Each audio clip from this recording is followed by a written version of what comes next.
everyone, and welcome to this furniture transformation. So, quick story. This little IKEA trolley that you see here used to be our coffee bar, and while it did the job for a while, the open shelves just weren't working for us. It always looked messy, and honestly, I was tired of it collecting dust all the time and cat hair. So one day when I was scrolling through Facebook Marketplace, I spotted this small vintage looking sidebar and it was free, so I just knew that we had to move fast and go and get it. So Jason hopped straight in the car to go and get it. And the second I saw it in person, I knew it had heaps of potential. It was small, compact, it had closed storage. It was perfect for what we needed for our small Sydney rental. And we even brought home a little Australian friend with it. So in today's video, I'm going to be turning this Facebook find into our new coffee bar. I'll walk you through the makeover process and how I plan to style it. Let's get straight to it. Okay, so first things first, we really needed to give this piece a clean.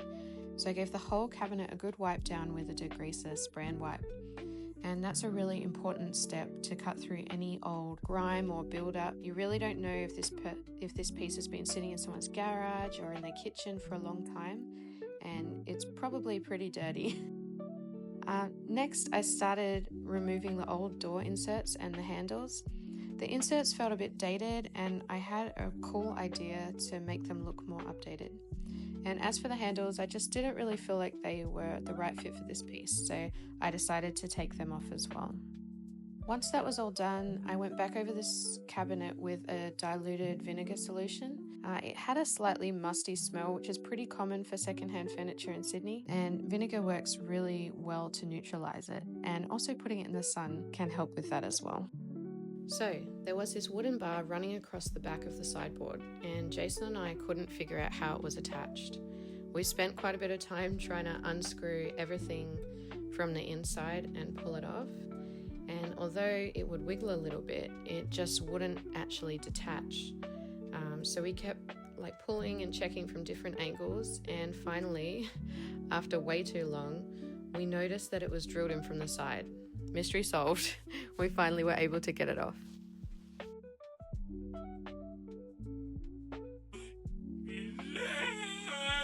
Then I unsuccessfully tried to pull the base off of this piece. So let's move on.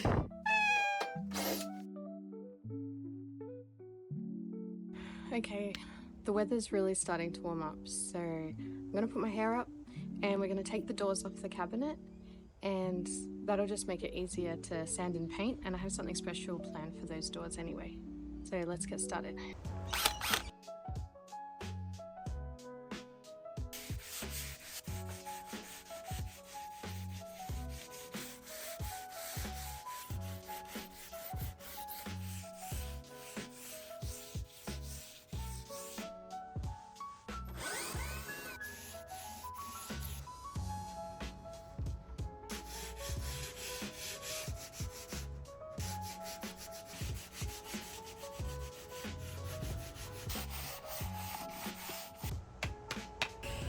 Okay, now we have to wash it down again and get it ready for primer.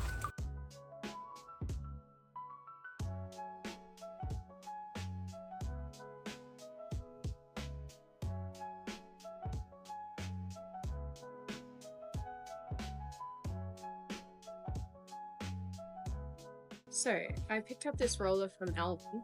It was about $10, and it comes with 3 different rollers, microfiber, and a foam roller. So I'm going to prime with the foam one and then sand it, and then probably go over with the microfiber, and if I have one left I'll use it for the paint as well. And I'm going to prime with this. Ooh, that's seen better days, so let's hope it's still good inside, because obviously the top is all rusted, so wish me luck.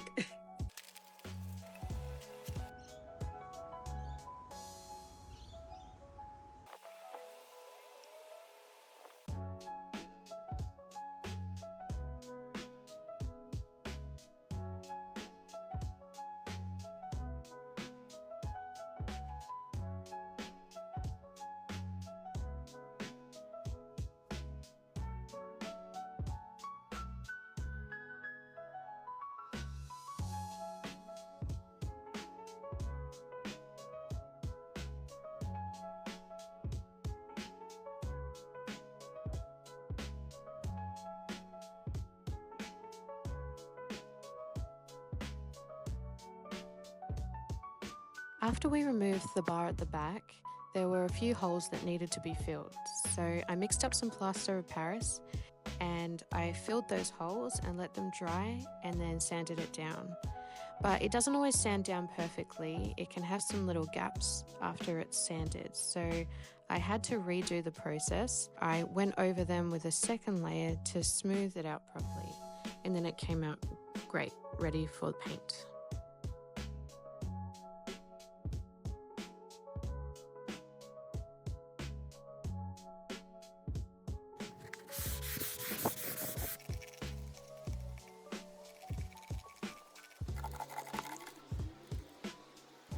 I wasn't 100% sure what color I really wanted to go with at first. I really like that white, country chic, rustic look, but I've done that before and I wanted to try something different, and I also liked a black, more chic, modern look as well. So I jumped on Pinterest for some inspiration, and it took a bit of scrolling because there's so much out there. But after digging around, I found a few really great photos that gave me the direction I really needed. And seeing how they styled their similar pieces really helped me to feel confident about the final paint choice that I was going to make and that it would look nice in our home. Okay, so I've been waiting for this to dry so that we can start with our actual paint. I'm really excited. I've never used this paint before, but it's supposed to be a paint and a sealer all in one. So we just have to do one coat of this over the primer and we shouldn't have to worry about sealing it. It should be hard enough, nice and strong. So this one's called Black Cockatoo. It was by Porter's Original Paints. So let's get started.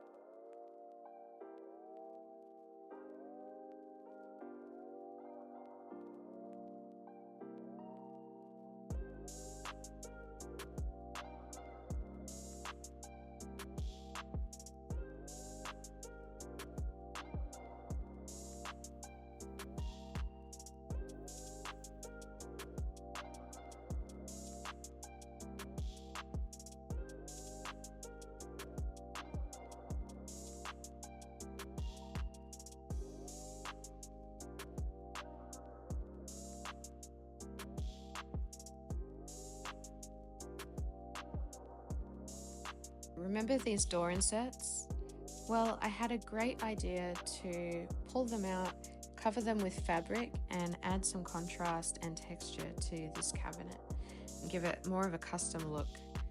So I measured some pieces of fabric and I cut them out, and I added some wood glue directly to the back of these pieces of wood, and everything seemed to be going really well. I thought it was looking really good until it started drying and the glue soaked right through the fabric and dried, and you could see the spots where I applied it. It just looked so blotchy and uneven, and yeah, not what I had in mind. It was definitely a bit disappointing, but not the end of the world. I ended up just restarting. I cut new pieces and I just used a lot less glue this time. And although I didn't get it on camera, you can see the little crinkles in the fabric. If you want to get rid of them, you can just use your steamer and go straight over the top of the fabric and it will get rid of any crinkles.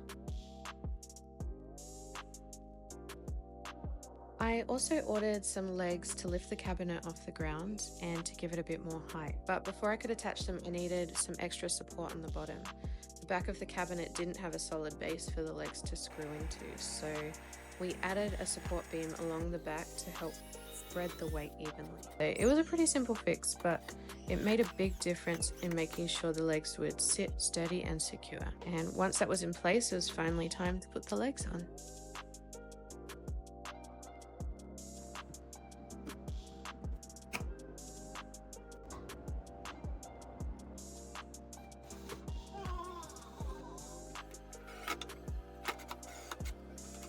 So after adding this support beam, there are a few drill holes left behind. So I used this fine surface filler to fill in the drill holes and also to fill in some of the little dents left behind in the top. I still wasn't really happy with that finish. So I covered them all in, and as I left it to dry, I took a walk down to Bunnings to grab a few more supplies that I needed to help wrap up this project.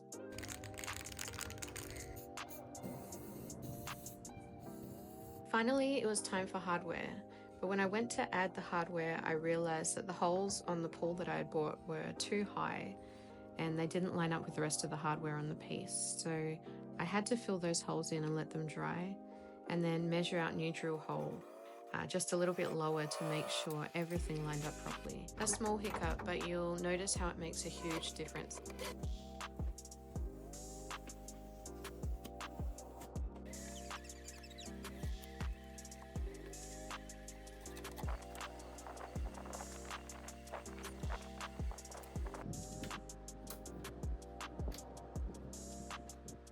So remember what we started with? That old yellow sideboard with dated hardware and that random back bar. Well, are you ready to see the final products?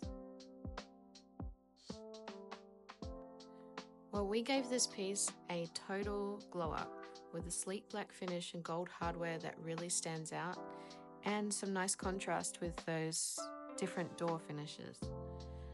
The new vibe feels way more elevated and it fits so nicely into the rest of our space. And you could use this as a coffee bar or a dining room storage. It's just one of those pieces that really pulls the room together.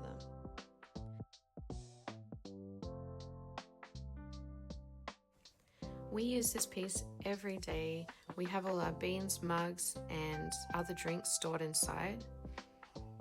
And honestly, I'm just really obsessed with how it turned out. It's probably one of my best pieces so far. If you enjoyed this project and you want to see more transformations like this, don't forget to give us a thumbs up and hit that subscribe button. We've got plenty more furniture flips, DIYs, and renter-friendly upgrades coming your way. Thanks so much for watching, and we'll see you in the next one.